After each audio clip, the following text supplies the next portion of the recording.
En la famosa obra de Juan Bunyan, titulado El progreso del peregrino, se ilustra la vida del creyente a través del peregrinaje de un personaje llamado Cristiano, que sale de la ciudad de la destrucción y se dirige hacia su destino, hacia la Canaán celestial.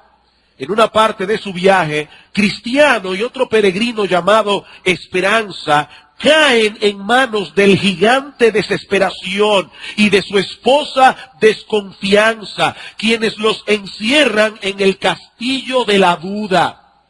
Después de golpearlos severamente, dice Bunyan, y de echarlos en un calabozo inmundo, Desesperación y Desconfianza tratan de convencer a los peregrinos de que se quiten la vida, porque ya no había esperanza para ellos. Y como no pudieron disuadirlos, la señora Desconfianza le sugiere a su marido que los saque fuera del calabozo al patio para que ellos vieran los huesos y calaveras de todos aquellos que el gigante ya había despedazado. Dice ella, hazles creer que antes de una semana los desgarrarás como has hecho con sus compañeros. Mis hermanos, eso es lo que ocurre muchas veces cuando el creyente se desvía momentáneamente de su camino y cae en un período de decadencia espiritual. Casi siempre queda atrapado en el castillo de la duda. Satanás hará todo lo posible por convencerlo de que para él no hay esperanza, que no vale la pena hacer otro intento para salir de su situación. Y cuando él no puede hacerlo desistir de seguir luchando, entonces trae a la memoria de este cristiano todos los casos que él conoce de supuestos creyentes que apostataron de la fe y se apartaron del Señor, tratando de hacerle creer que si ellos no pudieron salir de esa prisión, él tampoco podrá hacerlo. ¿Qué le dice Desconfianza a su marido? Muéstrale los huesos y calaveras de aquellos que ya tú has despedazado y hazles creer que antes de una semana los desgarrarás como a ellos. Pero los que han leído la historia del progreso del peregrino saben que la historia no termina allí. Los peregrinos pudieron escapar de ese horrible castillo porque recordaron que ellos tenían una llave llamada promesa. Mis hermanos, Dios nos ha dejado todos los recursos necesarios para que nosotros lleguemos sanos y salvos a nuestro destino final, a pesar de todos los peligros, a pesar de todas las tribulaciones que nosotros tengamos que enfrentar en este mundo caído.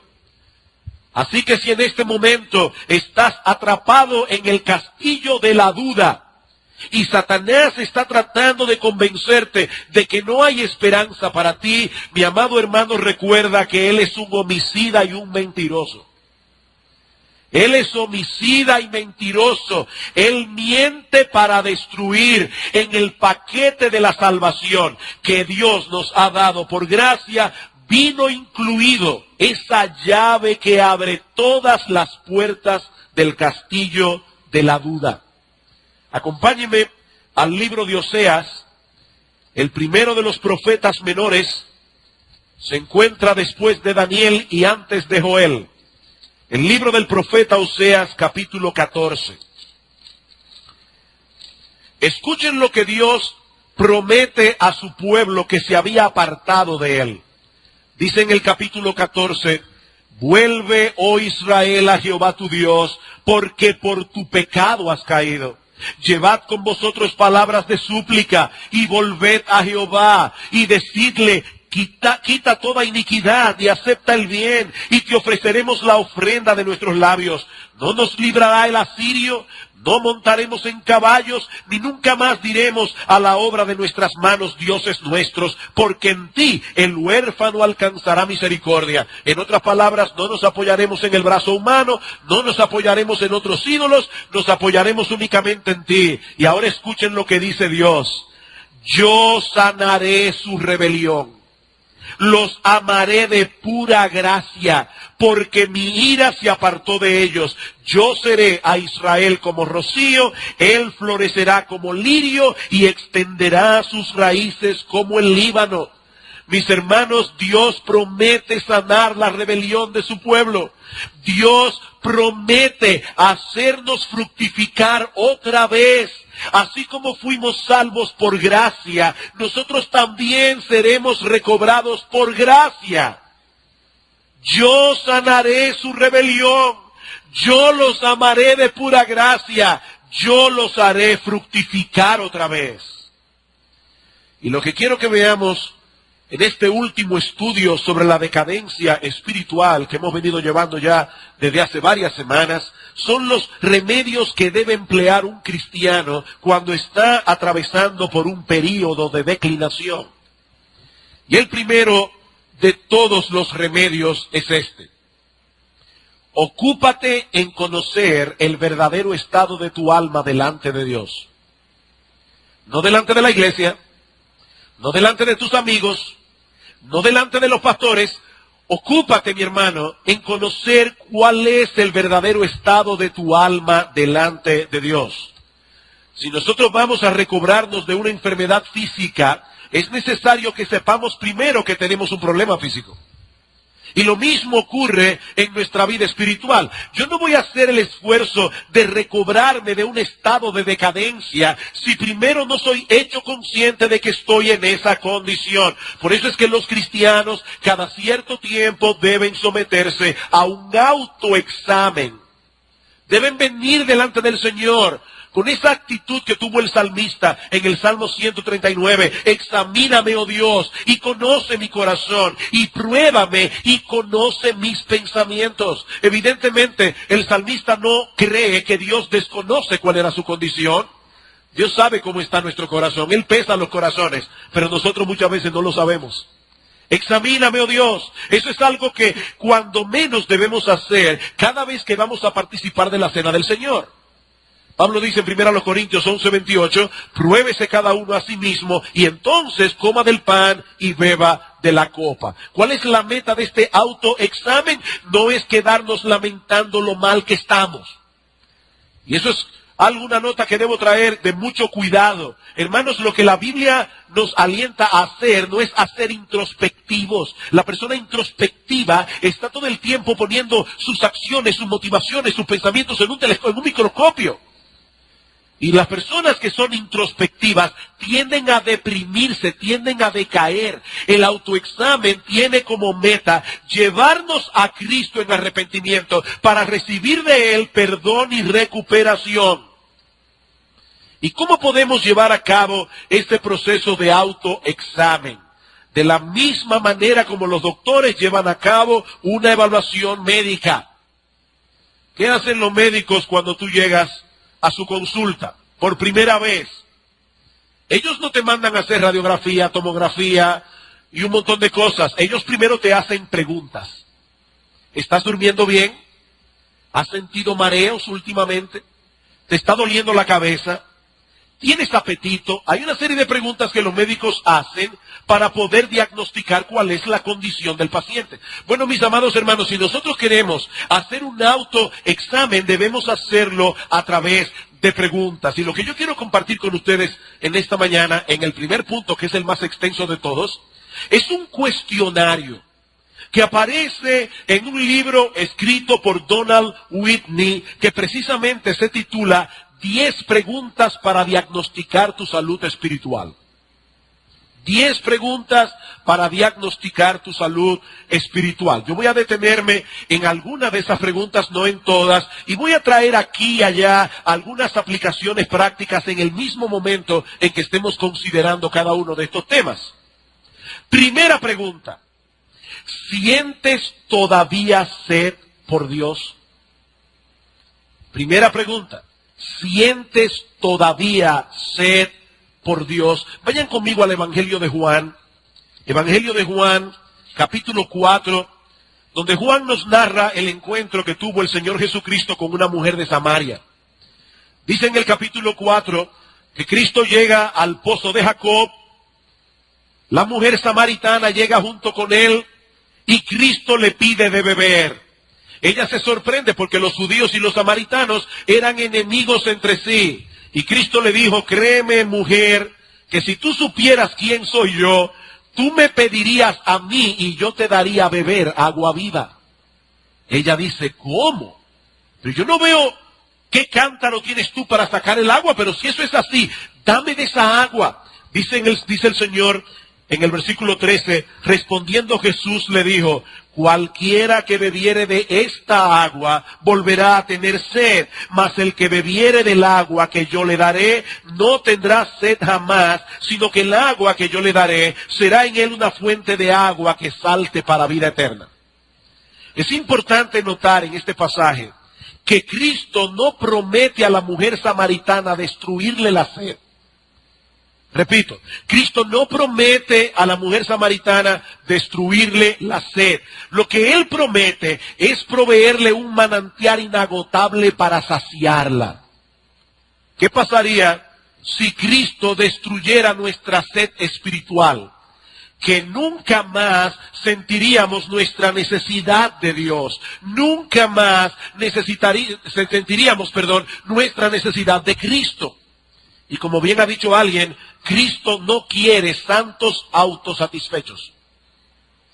Cristo no quiere santos autosatisfechos. Lo que Cristo le promete a la mujer samaritana y a todos nosotros es que si bebemos del agua que Él ofrece, tendremos un manantial inagotable donde podremos saciar nuestra sed continuamente. John Piper dice al respecto, un manantial satisface la sed, no removiendo la necesidad que tienes de agua, sino estando allí para proveerte agua cada vez que estás sediento, una y otra vez, una y otra vez, una y otra vez. Ahora hay ocasiones en que los creyentes nos sentimos más que sedientos. Hay ocasiones en que los creyentes tenemos el alma reseca, tenemos el alma agrietada de aridez. Y aunque eso puede ocurrir por muchas razones, es posible, mis amados hermanos, que el problema sea que estemos bebiendo demasiado de la fuente equivocada, de la fuente equivocada de este mundo. Y por supuesto, cuando un creyente está bebiendo demasiado de la fuente de este mundo, al mismo tiempo va a beber cada vez menos del manantial de Dios. Cada vez menos. Yo supongo que todos aquí saben por experiencia que no todo lo que se bebe calma la sed. No todo lo que se bebe calma la sed. De hecho, hay líquidos que más bien la incrementan. ¿O no es así? Bueno, pues lo mismo ocurre cuando el creyente se detiene demasiado en las cosas de este mundo. Cuando el creyente descuida su comunión con Dios. Tarde o temprano sentirá como su alma se agrieta y se reseca. Jeremías capítulo 2. Jeremías capítulo 2. Escuchen la advertencia, la amonestación que Dios le da a su pueblo. Versículo 12. Bueno, vamos a ver desde el versículo 11 para tomar el contexto. Dice Dios, ¿acaso alguna nación ha cambiado sus dioses? Aunque ellos no son dioses. Sin embargo, mi pueblo ha trocado su gloria por lo que no aprovecha. Espantaos, cielos, sobre esto y horrorizaos. Desolaos en gran manera, dijo Jehová, porque dos males ha hecho mi pueblo. Me dejaron a mí fuente de agua viva y cavaron para sí cisternas, cisternas rotas que no retienen agua. Y ahí el problema. Y yo te pregunto, Mi hermano amado, mi amada hermana, ¿es ese tu caso?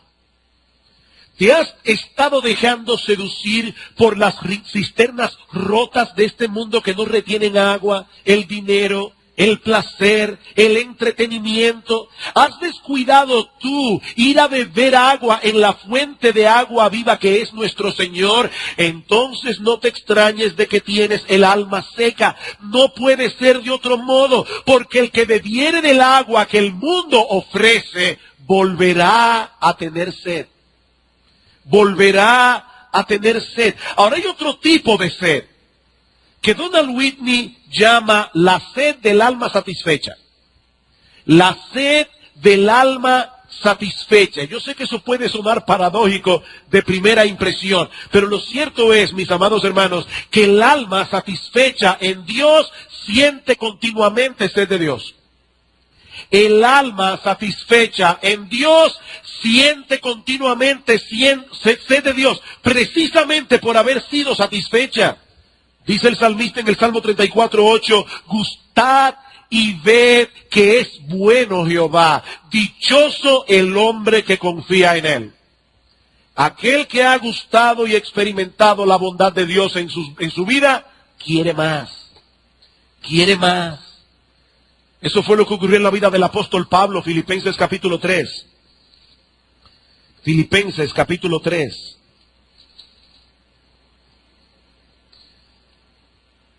Noten lo que dice el versículo 7. Luego de haber mencionado una lista de cosas muy valiosas para él en el pasado, y cada cual aquí puede hacer su propia lista. ¿Cuáles eran las cosas que eran importantes para ti cuando tú no conocías a Cristo? Dice Pablo, pero cuantas cosas eran para mi ganancia, las he estimado como pérdida por amor a Cristo. Y ciertamente aún estimo todas las cosas como pérdida por la excelencia del conocimiento de Cristo Jesús, mi Señor, por amor del cual lo he perdido todo y lo tengo por basura para ganar a Cristo. Todo eso que Pablo atesoraba en el pasado, todo aquello que lo hacía levantarse cada mañana con ánimo para vivir, porque esa era su motivación. Ahora de repente Pablo, que ha conocido a Cristo, dice, cuando yo comparo todas esas cosas que antes satisfacían mi vida y las comparo con el conocimiento de Cristo Jesús, esto viene a ser basura. Basura. Versículo 10 dice, yo quiero conocerle a Él y el poder de su resurrección y la participación de sus padecimientos, llegando a ser semejante a Él en su muerte. ¿Qué está diciendo Pablo? Pablo dice, ya yo conocí a Cristo, lo conocí hace 30 años, he estado por 30 años caminando a su lado, pero no me siento totalmente satisfecho. No me siento totalmente satisfecho. Yo quiero más de Cristo. Yo quiero más de Cristo. Esa es la sed del alma satisfecha. Mi amado hermano, ¿cómo está tu sed de Dios en este momento? ¿Qué tanto anhelas a Dios? ¿Qué tanto anhelas a Cristo? Ese es un buen indicativo para conocer cuál es el estado de salud de tu alma en este momento. Segunda pregunta. ¿Eres cada vez más gobernado por la palabra de Dios? ¿Eres cada vez más gobernado por la palabra de Dios? Yo sé que aquí hay varios médicos. Y una de las cosas que ellos saben es que de las primeras evidencias que da un paciente de que tiene un problema de salud es la falta prolongada de apetito. Es una de las primeras evidencias de que algo no está caminando bien. ¿Saben por qué? Porque Dios colocó en el centro de nuestro cerebro ciertos mecanismos que se activan cuando nosotros tenemos la necesidad de cubrir los requerimientos energéticos de nuestros cuerpos. Hay una cosa allí en el cerebro, una estructura que se activa. Esto es lo que se denomina como el centro del apetito. Y sus componentes son el centro del hambre y el centro de la saciedad. Alguien lo explica de esta manera: cuando el centro del hambre se estimula, aparece la sensación de apetito. Pero si por el contrario, el estímulo llega al centro de la saciedad, el deseo de comer se detiene. Te come, tiene hambre y de repente ya se sació, ya no siente más hambre. Ahora, ¿qué sucede cuando una persona necesita comer y no tiene apetito?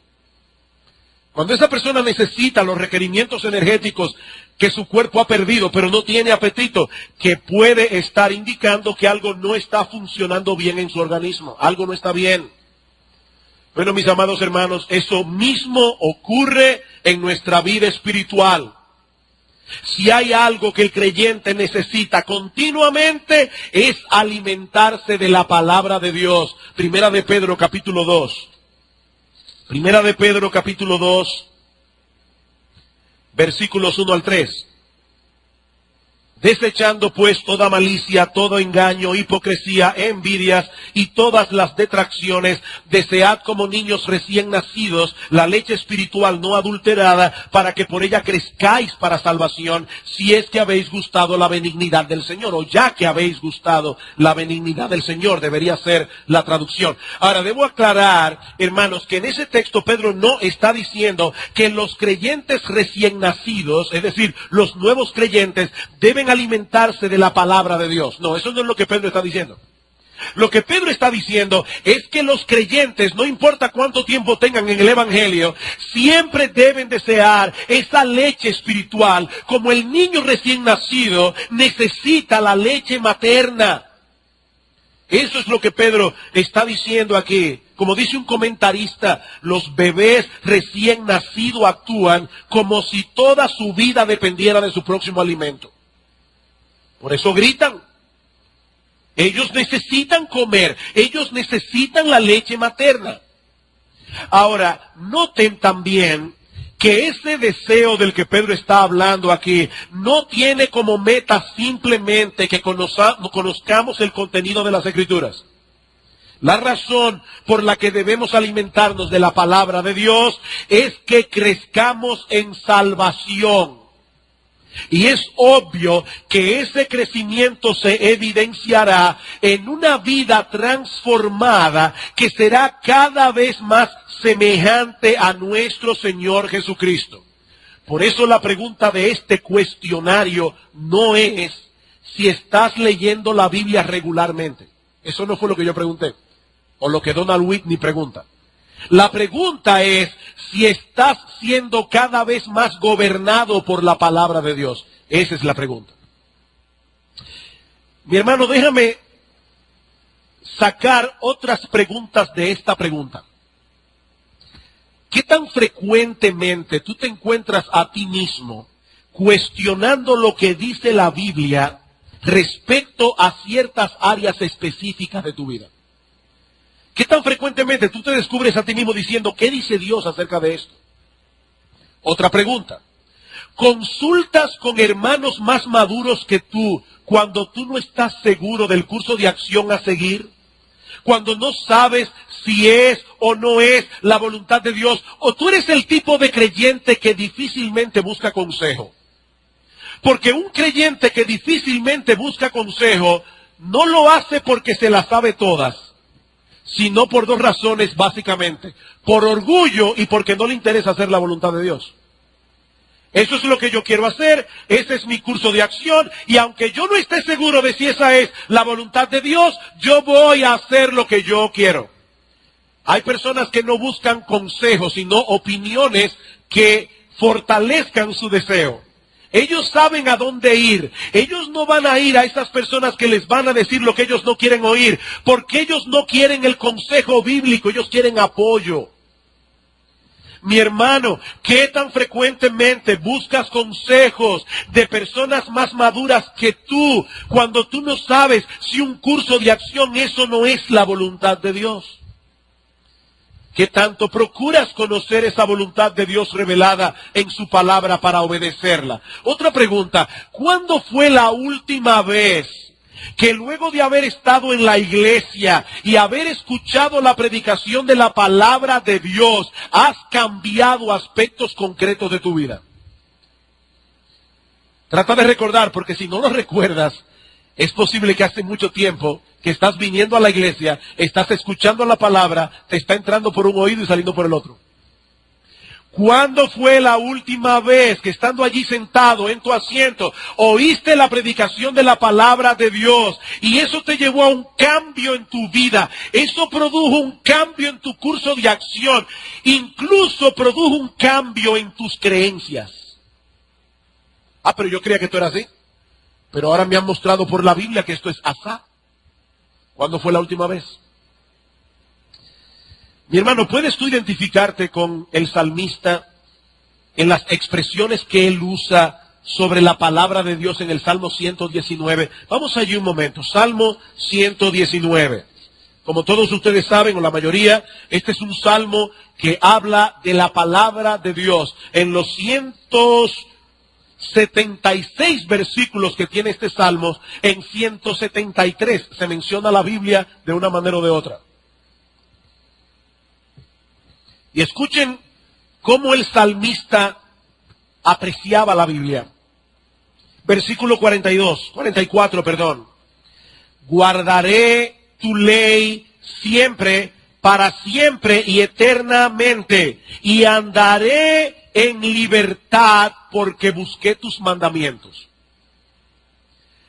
¿Cuál es la visión, la perspectiva que muchas personas tienen de la ley de Dios? Que la ley es una camisa de fuerza. Eso es una visión diabólica y pagana de los mandamientos divinos. Y yo no estoy diciendo esta palabra por chocarlos. Es que ese pensamiento viene del infierno. La ley de Dios conduce a la libertad. Andaré en libertad porque guardé tus mandamientos.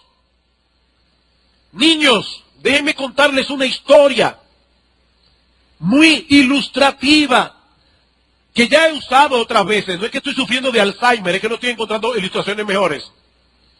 Una vez había un trencito que iba corriendo a través de sus rieles perfectamente bien. Pero un día el trencito vio los animales que estaban en el bosque brincando y saltando libremente. Así que el trencito pensó: yo no quiero seguir en este riel, en la próxima vuelta me apeo. Así que el trencito, cuando estaba llegando a la próxima vuelta, aceleró, dio un salto y salió del riel.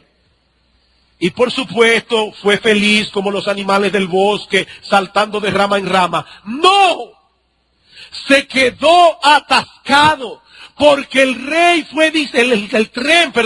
fue diseñado para correr en el carril.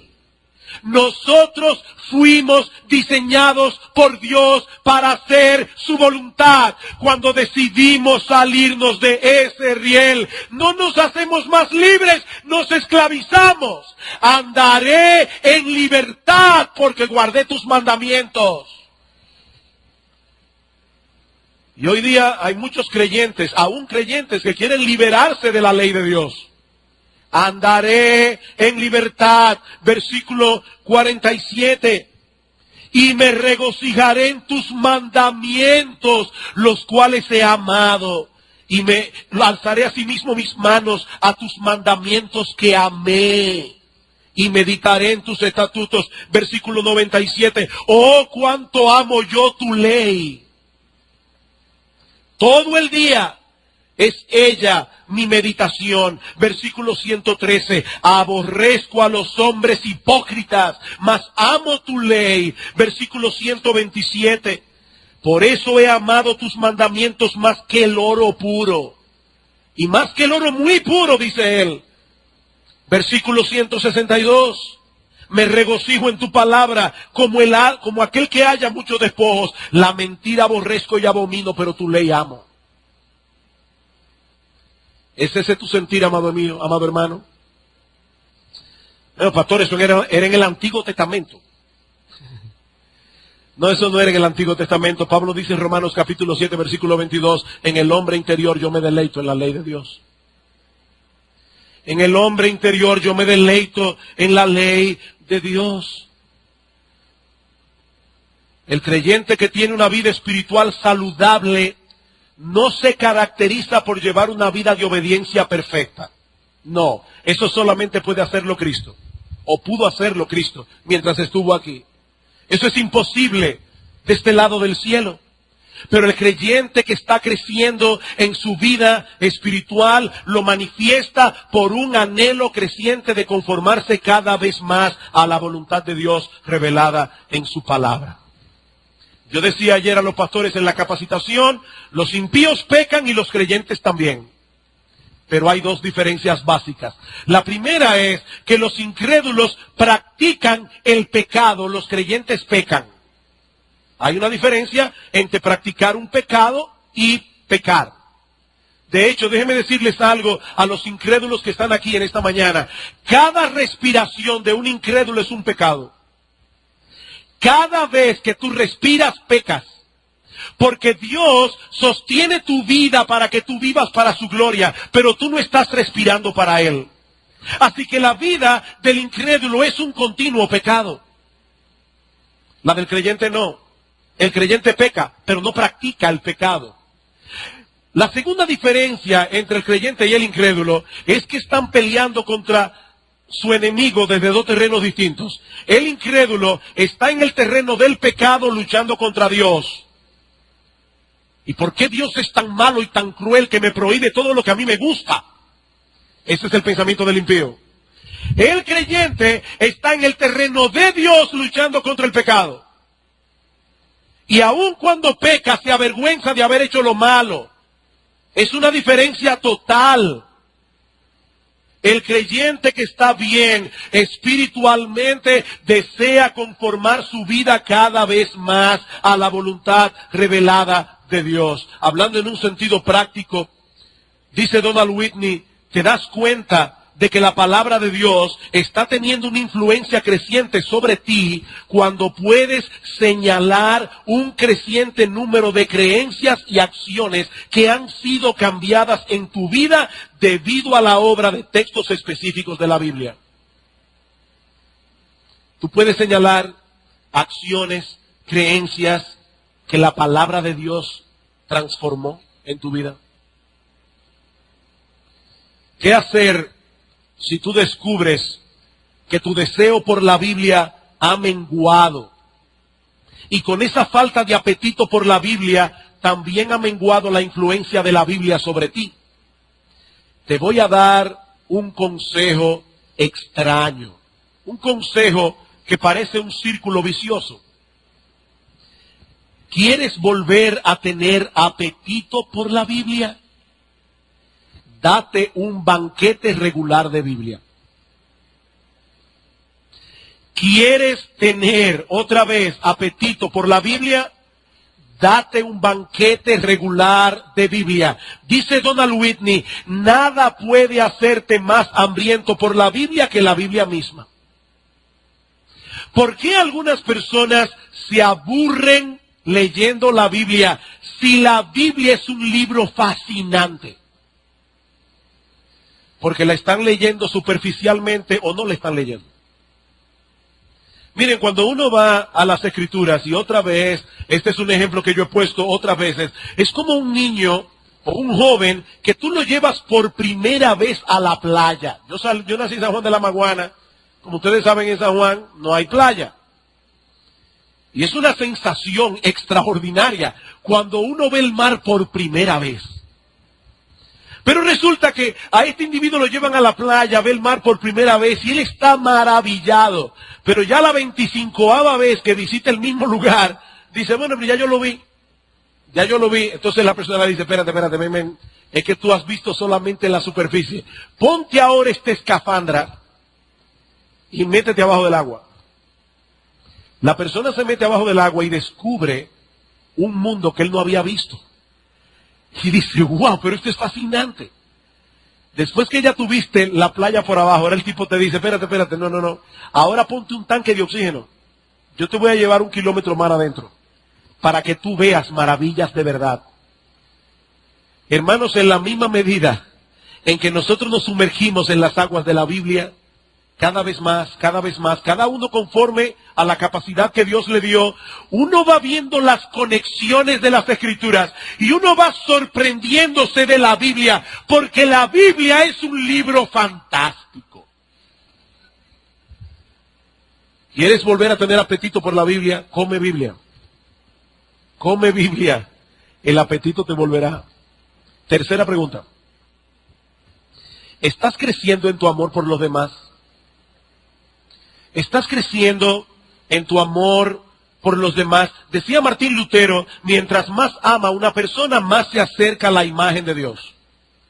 Mientras más ama una persona, más se acerca a la imagen de Dios. Eso es exactamente lo que dice el apóstol Juan en su primera carta.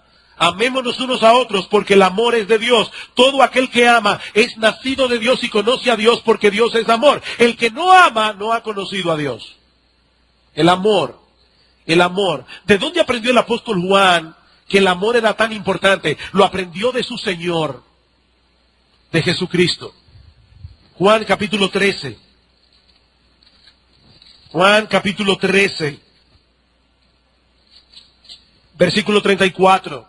Un mandamiento nuevo os doy, que os améis unos a otros, como yo os he amado, que también os améis unos a otros. En esto conocerán todos que sois mis discípulos, si tuviereis amor los unos por los otros. Juan 15:12. Este es mi mandamiento, que os améis unos a otros como yo os he amado. Versículo 17. Esto os mando, que os améis unos a otros. Que os améis unos a otros. Y vamos a través del Nuevo Testamento y vamos viendo esas exhortaciones una y otra vez. Amaos unos a otros con amor fraternal. Romanos 12:10. No debáis a nadie nada, sino el amaros unos a otros. Romanos 13:8. Todas vuestras cosas sean hechas con amor. 1 Corintios 16:14. Porque toda la ley en una sola palabra se cumple. Amarás a tu prójimo como a ti mismo. Gálatas 5:14. Y andad en amor, como también Cristo nos amó y se entregó por nosotros. Efesios 5:2. Y así pudiera seguir texto tras texto tras textos. La salud espiritual de un creyente se manifiesta a través de una medida creciente de amor hacia otro o hacia otros. Y nosotros pudiéramos estar creciendo en otras áreas, en el conocimiento, en la fe, hasta en el altruismo. Pablo dice, si no tienes amor, de nada te sirve. Si tuvieres toda la fe, de tal manera que pudieres pedir a un monte que se desarraigue y se mueva para otro lado, y no tienes amor, de nada sirve. Si tuvieres toda la ciencia, todo el conocimiento, eres un genio, y no tienes amor, de nada te sirve. Si entregares todos tus bienes a los pobres y hasta tu cuerpo para ser quemado, y no tienes amor, de nada te sirve. El amor,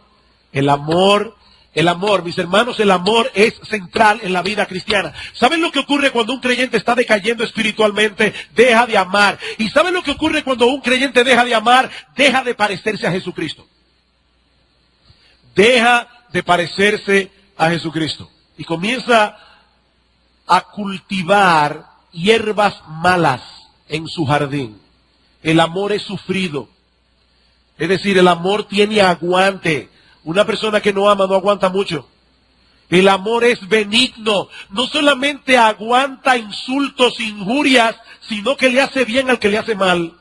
Es benigno. El amor no es celoso. El amor no tiene envidia. El amor no es rencoroso. Pero una persona que no ama es envidiosa, es egoísta, es egocéntrica, es celosa. Es terrible la falta de amor. Hace que no nos parezcamos a Cristo. Queridos hermanos, todos nosotros debemos cultivar en nuestras vidas la gracia del amor. Sea que estemos en decadencia o no, todos tenemos que cultivar esa gracia. ¿Y cómo podemos hacer eso? Donald Whitney nos da algunas sugerencias. En primer lugar, medita en el hecho de que el amor es la marca distintiva más importante del cristiano. Hay muchas marcas distintivas en el cristianismo, pero el amor es la más importante. Dice Maurice Roberts, La gracia suprema del cristiano es el amor. El amor es la joya suprema entre las gracias de la vida cristiana. Y ahora escuchen, dice él, nosotros lo sabemos, pero continuamente lo olvidamos. Nosotros lo sabemos, pero continuamente lo olvidamos. Medita en eso, mi hermano, continuamente. Exponte a todos esos textos del Nuevo Testamento que hablan de la necesidad de amarnos unos a otros. Medita en eso. Y pídele a Dios en oración que eso impacte tu corazón. Segundo, deja que tu corazón se inflame con el fuego del amor de Dios. ¿Tú quieres amar? Recuerda constantemente cuánto Dios te ha amado a ti. Recuerda constantemente cuánto Dios te ha amado a ti. ¿Qué dice Juan? En esto consiste el amor, no en que nosotros hayamos amado a Dios, sino en que Él nos amó a nosotros y envió a su Hijo en propiciación por nuestros pecados. Amados, si Dios nos ha amado así, debemos también nosotros amarnos unos a otros. Medita en el amor de Dios. Tercero, deleítate en imitar a Dios amando como Él ama. Deleítate en imitar a Dios amando como Él ama. Hermanos, déjenme hacerles una pregunta rara. ¿Dios es feliz? ¿Dios es feliz? ¿Sí o no? Si Dios es feliz. ¿Y Él es amor? ¿Saben lo que el diablo nos dice? Si tú te dedicas a amar a los demás, se van a aprovechar de ti. Y tú vas a ser un desgraciado. No, eso no es verdad, eso es mentira. Eso es mentira. Dios es amor y Él es feliz. ¿Y saben lo que dice el Señor? Es más bienaventurado dar que recibir. Es más bienaventurado dar que recibir. ¿Saben por qué mucha gente tiene una vida desgraciada? Porque son egocéntricos. Porque viven para sí mismos. Eso es una maldición. Eso es una desgracia. Mi amado hermano, mi amada hermana, deleítate imitando a Dios. ¿Qué dice Efesios 5:1? Y sed imitadores de Dios como hijos amados y andad en amor. Sed imitadores. Y la palabra ahí griega es mímica. Hagan mímica de Dios, imitándolo en su amor. Cuarto, identifica aquellas relaciones donde tienes más necesidad de crecer en amor. ¿Es en el seno de tu familia? ¿Es entre tus hermanos en la iglesia? ¿Es entre tus amigos? ¿Es en el trabajo? ¿Es en la universidad? ¿Es en la escuela? ¿Dónde es? Y por último, toma, y esta es la parte más dura, toma la iniciativa de mostrar amor, especialmente amando a aquellas personas de las que tienes poca o ninguna expectación de que te amarán a cambio. Toma la iniciativa de mostrar amor, especialmente hacia aquellas personas de las que tienes poca o ninguna expectación de que te amarán a cambio. Porque así es que ama a Dios. Dios nos amó cuando nosotros lo odiábamos y envió a su Hijo a morir por nosotros. Cuarta pregunta. ¿Estás más sensible que antes a la presencia de Dios? ¿Estás más sensible que antes a la presencia de Dios? Ahora, esta es una pregunta que debe ser cuidadosamente clarificada para no dar lugar a malos entendidos. Porque algunos pueden tener algunas ideas un tanto místicas de lo que significa experimentar la presencia de Dios. Lo primero que debemos aclarar es que Dios está presente en todo lugar, independientemente de que nosotros estemos conscientes o no de su presencia. ¿A dónde me iré de tu espíritu? ¿A dónde huiré de tu presencia? Pregunta el salmista. Y la respuesta es, a ningún lado. Donde quiera que me vayas, allí estás tú. No importa si yo estoy consciente o no de eso. Dios está en todo lugar, Él es omnipresente. Por otra parte, es importante señalar que aunque Dios está en todo lugar, nosotros no podemos discernir, no podemos percibir su presencia a menos que Él se revele, porque Dios es espíritu. ¿Y cómo se revela Dios? Bueno, en primer lugar, a través de la creación, los cielos cuentan la gloria de Dios, las cosas invisibles de Él, su eterno poder y deidad, se hacen claramente visibles por medio de las cosas hechas. Pero en segundo lugar, Dios se revela a través de su palabra encarnada, Jesucristo, su palabra escrita, la Biblia. Ahora, ¿saben qué implica esto, mis hermanos? Que es a través de su palabra, Cristo y la Biblia, que nosotros podemos experimentar y percibir la presencia de Dios. Y es ahí precisamente donde radica la diferencia entre un cristiano bíblico y un místico. Cuidado con el misticismo. Y déjenme decirles algo, eso se ha metido en muchas iglesias evangélicas. Un misticismo cristiano. No, cuidado. El místico pretende percibir la presencia de Dios en una forma inmediata, es decir, sin hacer uso de ningún medio, incluyendo la Biblia. Por otro lado, el místico a menudo describe esa experiencia de percibir la presencia de Dios como encontrar a Dios dentro de ti, perderte en Dios y olvidarte de ti mismo. Es un arrebato emocional. Y yo debo aclarar, el experimentar la presencia de Dios no está exento de emociones. Pero experimentar la presencia de Dios no es un arrebato emocional en el que tú pierdes el control y te olvidas de ti mismo y te fundes en Dios. No. No es así como la Biblia lo describe. El fruto del Espíritu es amor, gozo, paz, paciencia, bondad, benignidad, mansedumbre, templanza, dominio propio. Cuando usted ve una persona que parece que está loca, porque ha perdido el control, está en trance. Mire, él está lleno de lo que sea, pero no del Espíritu Santo. Yo no sé de qué está lleno, pero no es del Espíritu Santo. El fruto del Espíritu es dominio propio. Mientras más lleno está una persona del Espíritu de Dios, más controlado está. Timoteo, 2 Timoteo 1:6, no nos ha dado Dios espíritu de cobardía, sino de poder, de amor y de dominio propio.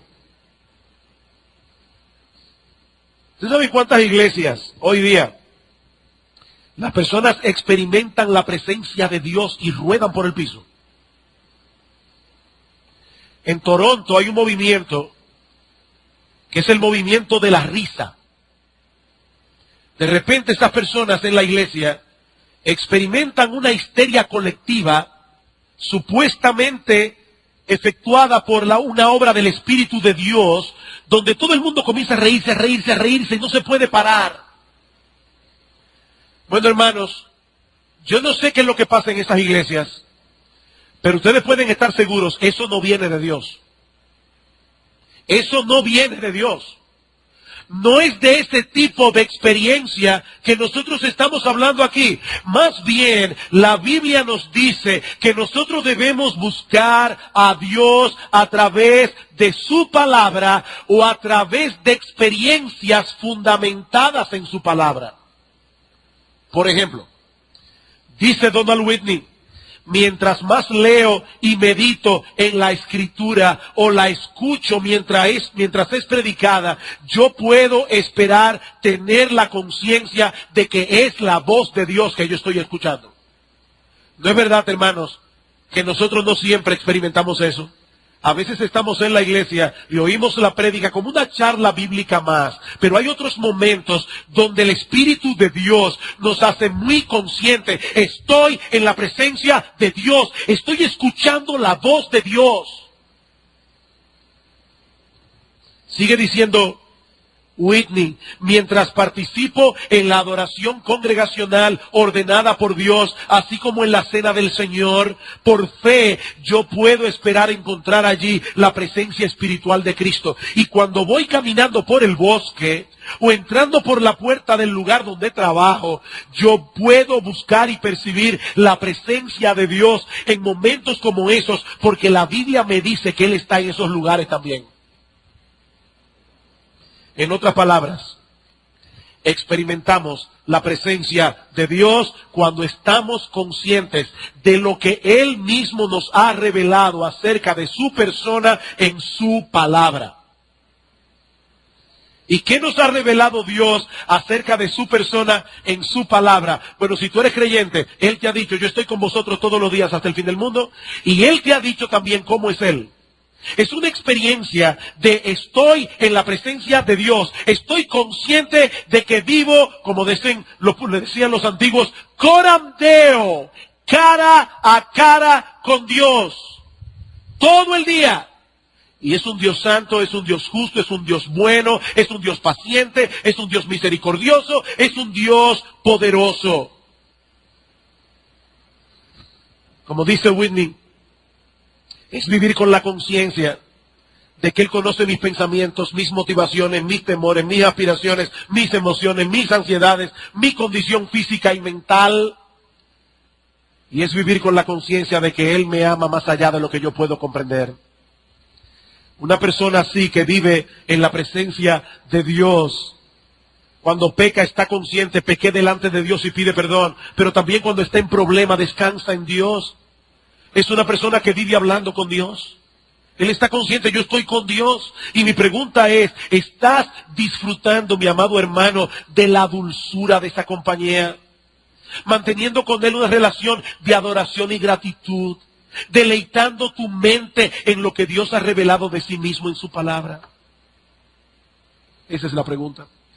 ¿Cómo puedo hacer eso? Varias sugerencias. ¿Quieres experimentar la presencia de Dios? Varias sugerencias rápidamente. Primero, acude a menudo al lugar donde Dios se revela más claramente, la Biblia. Mis hermanos, la Biblia es el parque donde nosotros nos sentamos a hablar con Dios. Él nos habla y nosotros le hablamos. Vete al parque. Dice Martin Lloyd-Jones, mientras más conocemos la Biblia y la leemos, más a menudo seremos llevados a la presencia de Dios. De manera que si quieres poner al Señor delante de ti, dedica mucho de tu tiempo a la lectura regular de la Biblia. Segundo, reconoce su presencia contigo mientras caminas con Él. Yo estoy con vosotros todos los días hasta el fin del mundo. Esposas, déjenme hacerles una pregunta. ¿No es verdad que muchas veces ustedes están en la misma habitación con su marido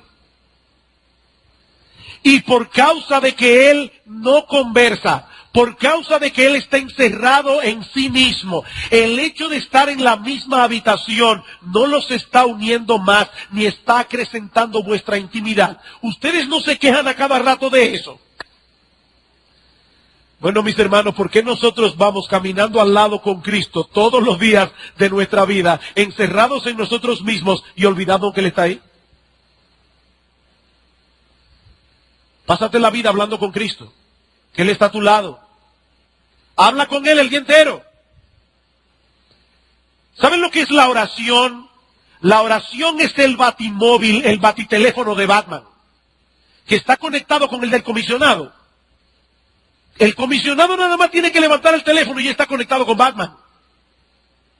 Nosotros tenemos un batiteléfono conectado con el cielo las 24 horas. Y ¿saben lo mejor? Es gratis. Gratis, ni siquiera como el Skype, porque en el Skype hay que ir a una computadora. Esto es gratis. El día entero. Nosotros andamos con Cristo el día entero. Tercero, acude al culto de adoración con la expectativa de que te vas a encontrar con Él. Donde estén 2 o 3 congregados en mi nombre, y estoy yo en medio de ellos. De ellos, ven a la iglesia, Señor. Yo quiero percibir tu presencia. Yo quiero oír tu voz. Medita continuamente en la verdad de que Dios es omnipresente. Medita en eso. Lamentablemente, hermanos, no podemos seguir deteniéndonos en cada una de estas preguntas, por lo que voy a limitar solamente a mencionarlas, lo lamento. Quinta pregunta, ¿estás experimentando una medida creciente de preocupación por las necesidades espirituales y temporales de otros? ¿Qué tan consciente estás? Tú vienes al culto de oración, porque es ahí donde se habla del problema de la familia. ¿Estás experimentando una medida creciente de preocupación por los otros?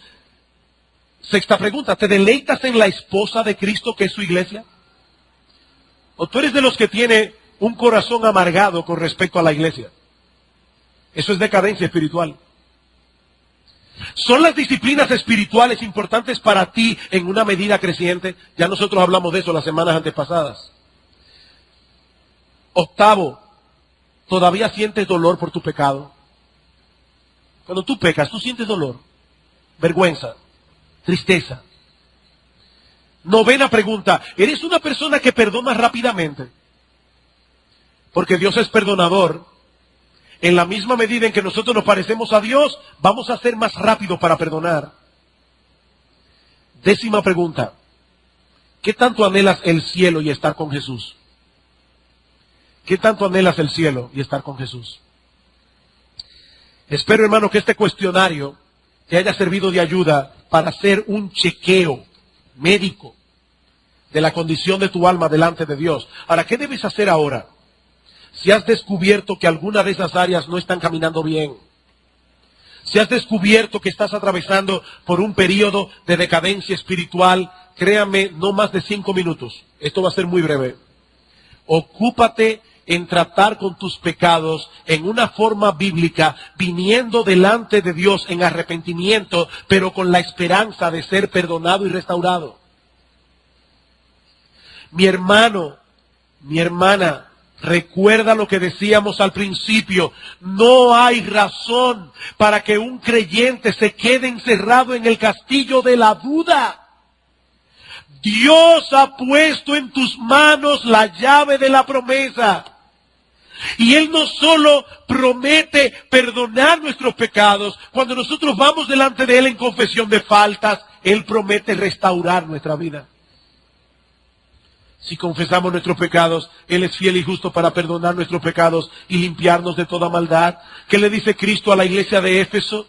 Yo tengo contra ti que has perdido tu primer amor. Por tanto, recuerda de dónde has caído. Arrepiéntete y haz las primeras obras. Recuerda de dónde has caído. Mi hermano, recuerda que tú tenías tiempos en que tú disfrutabas de la comunión con Dios. ¿Tú te acuerdas? ¿Tú te acuerdas cuando para ti leer la Biblia era un deleite? Recuerda de dónde has caído. Y arrepiéntete. Reconoce que ha sido por tu pecado que has caído en la condición en que estás. ¿Saben cuál es el problema de muchos creyentes? Que todo el mundo tiene la culpa de su malestar. La culpa la tienen los pastores porque no me cuidan. La culpa la tienen los hermanos porque no me llaman. La culpa la tiene mi esposa porque no me quiere. La culpa la tiene mi esposo porque no me ama. No, mi hermano, no hagas eso, no hagas eso. Arrepiéntete porque es tu pecado. Pero recuerda, hay perdón en Cristo. Y haz las primeras obras. Vuelve de nuevo hacer todo lo que tú hacías en tu vida cristiana y que tal vez todavía haces por inercia. Pero vuelve a hacerlo como al principio, con la conciencia de yo quiero agradar a Dios con esto. Yo quiero tener comunión con mi Señor al leer la Biblia. No es un ritual. Ay, pastor, mi problema es peor. Estoy en tal condición que ya yo no sé si soy creyente o incrédulo. Tengo una buena noticia, buenísima noticia. Yo no sé si tú eres un creyente que está en una decadencia espiritual o si tú eres un incrédulo que por un tiempo creíste que eras creyente, pero te voy a decir algo, el remedio es el mismo. Ve a Cristo en arrepentimiento y fe. Después averiguamos qué es lo que tú eras. Pero por ahora, vete a Cristo en arrepentimiento y fe. Él dice, las puertas están abiertas. Yo no voy a rechazar a nadie que venga a mí clamando por misericordia. Mi hermano, no te quedes medio viviendo tu vida cristiana. Cristo vino a darnos vida y vida en abundancia. No le creas al diablo, hay esperanza para ti. Hay esperanza para ti. Vamos a orar. Padre, queremos darte gracias por habernos permitido exponer esta serie de mensajes. Y es nuestra petición, Señor, que tú la uses poderosamente en el corazón de cada uno de nuestros hermanos. Padre, bendice tu palabra, prospera tu palabra. Aquellos que están aquí decaídos, anímalos. Aquellos que están en decadencia, sácalos de esa condición y que ellos vuelvan a sentir el gozo de ser fructíferos otra vez. Oh Dios, bendice Iglesia Bíblica del Señor Jesucristo, porque te lo pedimos en el nombre de Cristo. Amén.